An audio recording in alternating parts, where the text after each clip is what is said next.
శ్రీ మహాగణాధిపతయే నమః.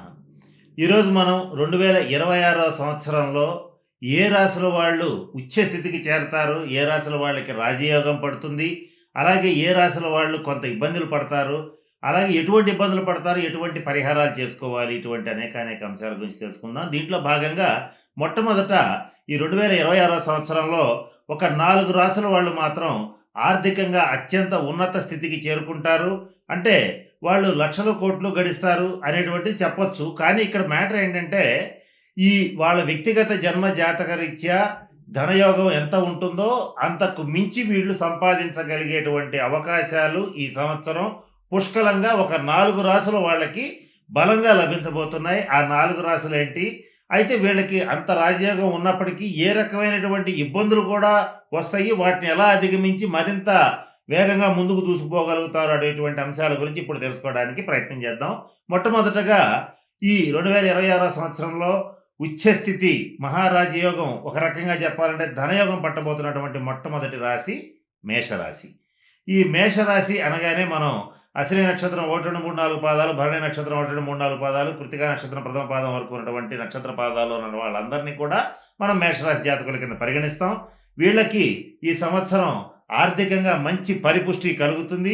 ఏ రకమైన వృత్తి, ఉద్యోగ, వ్యాపార వ్యవహారాలు చేసేటువంటి వాళ్ళకైనా కూడా ఖచ్చితమైనటువంటి రాజయోగం కలుగుతుంది. కారణం ఏమిటి అంటే, ఈ సంవత్సరం గురుడు మిథున రాశిలో నుంచి కర్కాటక రాశిలో ప్రవేశించి ఉచ్చ స్థితిని పొందుతున్నాడు. చతుర్థ స్థానంలో ఉన్నటువంటి గురుగ్రహ సంచార రీత్యా ఈ మేషరాశి వాళ్ళకి గృహ సౌఖ్యం, వాహన సౌఖ్యం, అలాగే ఆర్థికంగా అభివృద్ధి చెందటం, ఆ 4వ స్థానంలో ఉన్నటువంటి గురుడు మేషరాశి నుంచి దశమ స్థానాన్ని వీక్షించడం వల్ల చేసేటువంటి వృత్తిలో అద్భుతమైనటువంటి రాజయోగాన్ని పొందగలుగుతారు. వీళ్ళ మాటకి తిరుగుండదు. వీళ్ళు చేసే పనికి ఎదురులేనటువంటి మంచి స్థితికి వెళ్తారు. అట్లాగే ఈ మేషరాశి వాళ్ళకి లాభస్థానంలో ఈ సంవత్సరం దాదాపు డిసెంబర్ వరకు కూడా రాహు కుంభరాశిలో లాభస్థానంలో ఉంటున్నాడు, కేతు సింహంలో ఉంటున్నాడు.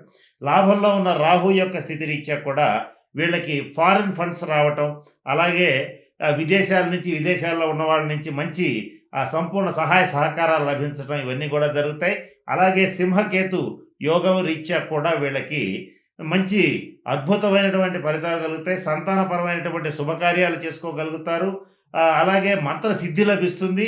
అలాగే ఈ పుణ్యక్షేత్ర సందర్శన చేయగలుగుతారు. విందు వినోద కాలక్షేపాలు చేయగలుగుతారు. అన్ని రకాలుగా వాహన సౌఖ్యం, గృహ సౌఖ్యం ఏర్పడతాయి. అంటే వీళ్ళు ఏదైనా ఒకవేళ ఈ సంవత్సరం గత కొన్ని సంవత్సరాలుగా ఇల్లు కొనాలి, ప్లాట్ కొనాలి, లేదా ఏదైనా సరే ఒక స్థలమో పొలమో కొనాలి అనుకున్నప్పుడు వాయిదా పడుతూ వస్తే ఈ సంవత్సరం డెఫినెట్గా కొనగలుగుతారు. అటువంటి రాజయోగాన్ని గురు, కేతు, రాహువులు ఇస్తున్నారు వీళ్ళకి. కనుక ఈ రాజయోగం పట్టబోయే రాశిలో మొట్టమొదటి రాశి మేషరాశి. అయితే ఇక్కడ ఒక చిన్న ఇబ్బంది ఏమిటంటే, మేషరాశి వాళ్ళకి ఏలినాటి శని అనేటువంటిది జరుగుతుంది. ఈ ఏలినాటి శని 12వ స్థానంలో ఈ శని సంచారం ఉండడం వల్ల మేషరాశి వాళ్ళకి ప్రతి పనిలోనూ విజయం అయితే లభిస్తుంది, కానీ ప్రతి చోట కూడా వీళ్ళకి ఆటంకాలు ఏర్పడుతుంటాయి. ఒక పనిని 2 సార్లు చేయవలసిన పరిస్థితి వస్తుంటుంది. అలాగే వీళ్ళకి ముఖ్యంగా వచ్చేటువంటి సమస్యలు ఏంటంటే, కుటుంబపరమైనటువంటి సమస్యలు చాలా వస్తాయి. ఇంట్లో ఈగల మోత, బయట పల్లకీల మోతలాగా ఇంట్లో ఉన్న సమస్యలను తీర్చలేక తలబట్టుకుని కూర్చునేటువంటి పరిస్థితులు ఉంటాయి. అలాగే ఈ 40 సంవత్సరాలు దాటినటువంటి ఈ మేషరాశి వాళ్ళకి, వీళ్ళకి కానీ లేదా వాళ్ళ జీవిత భాగస్వామికి కానీ ఆరోగ్యం కొంచెం తీవ్రంగా దెబ్బతినే అవకాశం ఉంది. అందరికీ అని కాదు, వాళ్ళ వ్యక్తిగత జన్మ జాతకం కూడా పరిశీలించాలి. ఎక్కువ మందికి అటువంటి పరిస్థితులు వస్తాయి. అలాగే ఇంకొక ముఖ్యమైన విషయం ఏంటంటే, కొద్దిమందికి మాత్రం వాహన ప్రమాదాలు, కొంత సర్జరీ జరగటం, ఇటువంటివి జరిగే అవకాశాలు ఉన్నాయి. వీటి నుంచి తప్పించుకోవడానికి ఈ మేషరాశి వాళ్ళు కుజ, శని గ్రహాలకు సంబంధించినటువంటి ప్రత్యేకమైనటువంటి శాంతి పరిహార క్రియలు జరిపించుకుంటే మిగిలిన ప్రధాన గ్రహాల యొక్క రాజయోగ రీత్యా మంచి ఉచ్చ స్థితికి వెళ్ళగలుగుతారు. ఇకపోతే 2వ రాశి వృషభ రాశి. వృషభ రాశి అనగానే కృతికా నక్షత్రం 2, 3, 4 పాదాలు, అలాగే రోహిణి నక్షత్రం 1, 2, 3, 4 పాదాలు, మృగశిర నక్షత్రం 1, 2 నక్షత్ర పాదాల్లో జన్మించిన వాళ్ళందరినీ మనం వృషభ రాశి జాతకుల కింద పరిగణిస్తాం. ఈ వృషభ రాశి జాతకులకి లాభస్థానంలో శని సంచారం జరుగుతుంది. అలాగే తృతీయ స్థానంలో గురుడు ఉచ్చ స్థితిలో ఉండటం, చతుర్థంలో కేతు ఉండటం, దశమంలో రాహు ఉండటం అనేటువంటిది జరుగుతుంది. అయితే ఇక్కడ వీళ్ళకి ప్రధానంగా ఈ వృషభ లగ్నానికి లేదా వృషభ రాశికి రాజ్యకారకుడైనటువంటి శని లాభస్థానంలో ఉండటం వల్ల మిగిలిన అన్ని గ్రహాల యొక్క ప్రభావాల్ని తోసి ఆయనే మంచి శుభ ఫలితాలు ఇవ్వటం అనేటువంటిది జరుగుతుంది. ఆయన ఇచ్చేటువంటి శుభ ఫలితాల రీత్యా వీళ్ళు ఏ రకమైనటువంటి రంగంలో ఉన్నా అప్రతిహతంగా సాగుతుంది. ఉద్యోగస్తులకి ఖచ్చితంగా ప్రమోషన్స్ వస్తాయి. వ్యాపారస్తులకి వ్యాపార విస్తరణ చాలా సులభ సాధ్యమవుతుంది. గృహ యోగ్యత, వాహన యోగ్యత ఖచ్చితంగా కలిగి తీరుతుంది 2026లో. అలాగే వీళ్ళు చేసేటువంటి ఏ పనిలో అయినా విజయం లభిస్తుంది. వచ్చినటువంటి లాభాలకి పొంగిపోకుండా వీళ్ళు మరింత జాగ్రత్తగా ఒక్కొక్క అడుగు ముందుకు వేయగలిగితే మరిన్ని శుభ ఫలితాలను వీళ్ళని తప్పనిసరిగా పొందగలుగుతారు. అయితే వీళ్ళకి ఇక్కడ సమస్య ఏమిటి అని అంటే, తృతీయంలో ఉన్న గురుడు ఈ సోదర స్థాన రీత్యా కానీ, పరాక్రమం రీత్యా కానీ, అలాగే మాట చలామణి రీత్యా కానీ, ఇటువంటి అన్ని రకాల విషయాల్లోనూ మంచి యోగ్యత ఇస్తాడు, మంచి యోగం ఇస్తాడు, సువర్ణ యోగం కూడా ఇస్తాడు. ఎంతో కొంత ఇంత బంగారం రేట్లు ఉన్నప్పుడు కూడా వీళ్ళు బంగారాన్ని కొనుగోలు చేయగలుగుతారు, చేసి తీరతారు. ఇటువంటి మంచి ఫలితాలు ఇస్తాడు. కానీ ఇక్కడ దశమ స్థానంలో ఉన్న రాహుగ్రహ రీత్యా కానీ, కేతుగ్రహ రీత్యా కానీ కొన్ని ఇబ్బందులు అనేటువంటివి ఏర్పడతాయి. ఈ సర్పదోషం, సర్పశాపం వల్ల వీళ్ళకి కొంత చేద్దాకా వచ్చినటువంటి వస్తువులు, చేద్దాకా వచ్చినటువంటి అవకాశాలు చివరి నిమిషంలో మిస్ అయ్యి కొంత డిసప్పాయింట్మెంట్కి గురవుతారు. అంటే కొంత నిరాశకి గురయ్యేటువంటి పరిస్థితి ఉంటుంది. వీళ్ళకి ఈ రాహుకేతువుల యొక్క స్థితి అయితే అంత కరెక్ట్గా లేదు. దానివల్ల ఏమవుతుందంటే వీళ్ళకి తరచుగా కుటుంబంలో అనేక రకాల గొడవలు, సమస్యలు, తల్లిదండ్రులతో భేదాభిప్రాయాలు ఇవన్నీ ఏర్పడటం, పిల్లలతో సరైనటువంటి సత్సంబంధాలు లేకపోవటం, కొన్ని సందర్భాల్లో పిల్లలు వీళ్ళ మాట వినకపోవటం, వీళ్ళ మాట కాదని చెప్పి అనవసరమైన కార్యకలాపాలు చేయటం, ఇబ్బందులు పెట్టడం అనేటువంటిది జరుగుతుంది. వీటితో పాటుగా ముఖ్యంగా వృషభ రాశి వాళ్ళకి బంధువుల్లో కానీ, స్నేహితుల్లో కానీ, బాగా దగ్గరగా అయిన వాళ్ళలో కానీ కొంతమంది మరణించటం, ఆత్మీయులు మరణించటం, ఈ కొద్దిగా తద్వారా కొంత బాధలు కలగటం అనేటువంటిది కూడా జరుగుతుంది. మరి ముఖ్యంగా వృషభ రాశి వాళ్ళకి ఇంకొక ఇబ్బంది అనేటువంటిది కలుగుతుంది. అదేంటంటే తీవ్రమైనటువంటి నరఘోష ఏర్పడుతుంది. అంటే వీళ్ళ యొక్క ఉచ్చస్థితి, వీళ్ళ యొక్క డెవలప్మెంట్, వీళ్ళ యొక్క అభివృద్ధి చూసి చాలామంది కుళ్ళుకునేటువంటి పరిస్థితి ఉంటుంది. అది నరఘోషగా మారుతుంది. నలుదృష్టికి నల్లరాళ్ళు కూడా పగిలిపోతాయంటారు. అటువంటి నరఘోష వీళ్ళ మీద కొంచెం ప్రభావం చూపించి ప్రతి పనిలోనూ కాస్త డిస్టర్బెన్స్ రావటం, ఈ వృషభ రాశి వాళ్ళకి వాళ్ళ జీవిత భాగస్వామికి కుటుంబంలో అనారోగ్యాలు రావటం, హాస్పిటల్ బిల్స్ అవడం, ఇటువంటి ఇబ్బందులు వస్తాయి.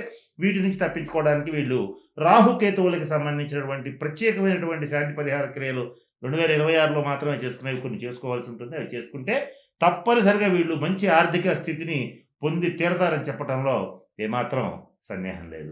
ఇకపోతే మూడవ రాశి సింహరాశి. ఈ సింహరాశి అనగానే మనం మఖా నక్షత్రం 1, 2, 3, 4 పాదాలు, పుబ్బా నక్షత్రం 1, 2, 3, 4 పాదాలు, ఉత్తరా నక్షత్రం మొదటి పాదం వరకు ఉన్నటువంటి నక్షత్ర పాదాల్లో జన్మించిన వాళ్ళందరినీ కూడా మనం సింహరాశి జాతకుల కింద పరిగణిస్తాం.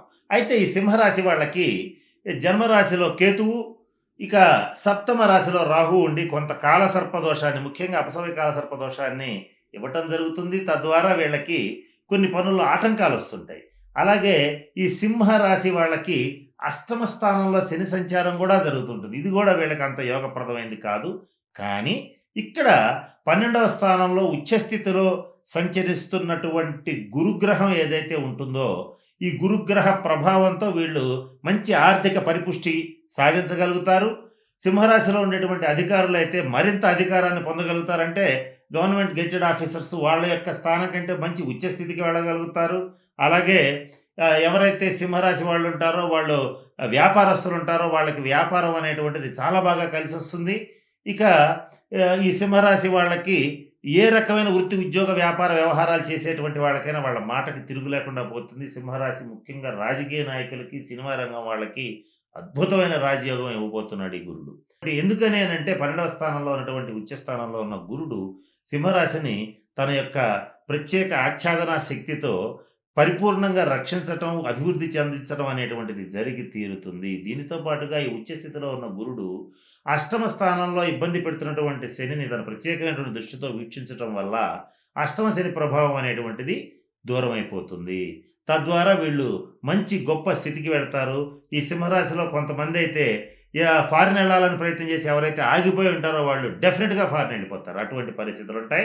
సింహంలో ఉన్నటువంటి కేతుగ్రహ సంచార రీత్యా, సప్తమంలో ఉన్న రాహుగ్రహ సంచార రీత్యా కొంచెం సర్పదోషం ఉండటం వల్ల ఈ కొంత ఇబ్బందులు వస్తూ ఉంటాయి, అనారోగ్య సమస్యలు వస్తుంటాయి, తండ్రి గారితో మాట పట్టింపులు వస్తుంటాయి.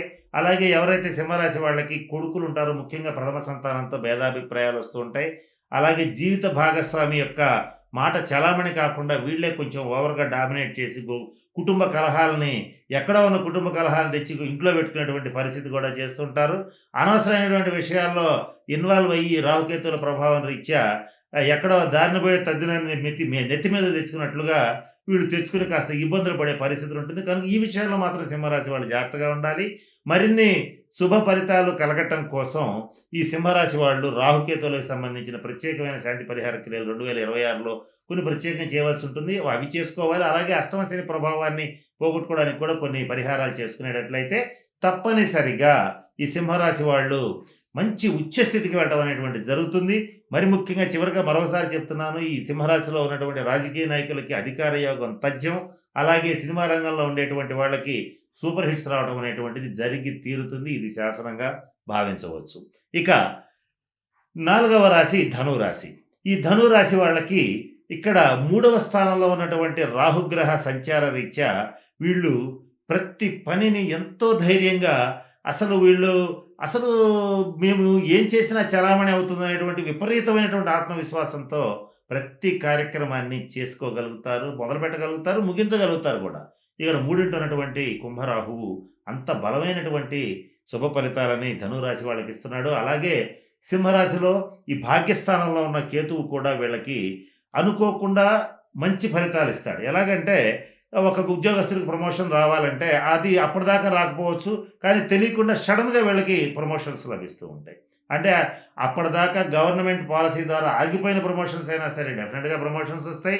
ఆర్థికంగా వ్యాపారస్తులు కనుక అయ్యేటట్లయితే వాళ్ళు ఊహించని రీతిలో బిజినెస్ ఆఫర్స్ వీళ్ళని వెతుక్కుంటూ వస్తాయి.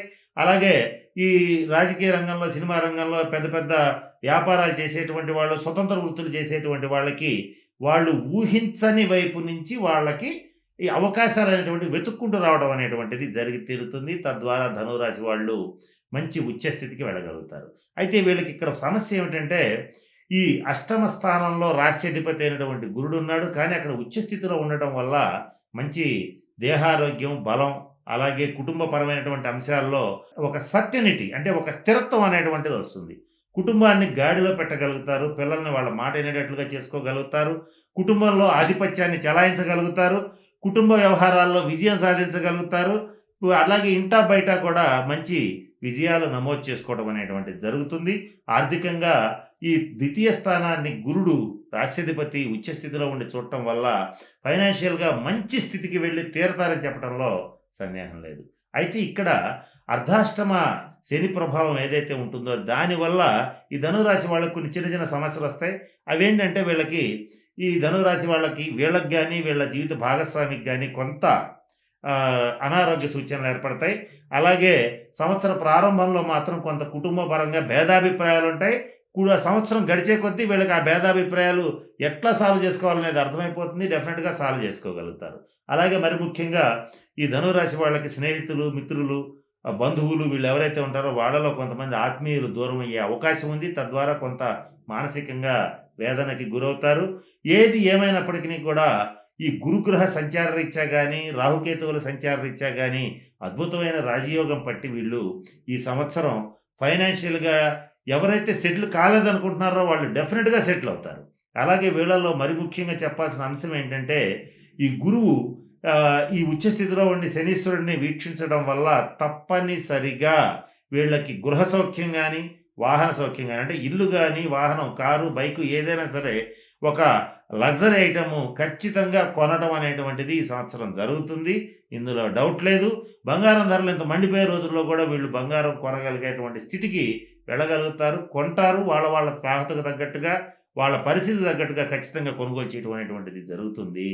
కనుక ఈ 4 రాశుల వాళ్ళకి అద్భుతమైన శుభ ఫలితాలు రాబోతున్నాయి.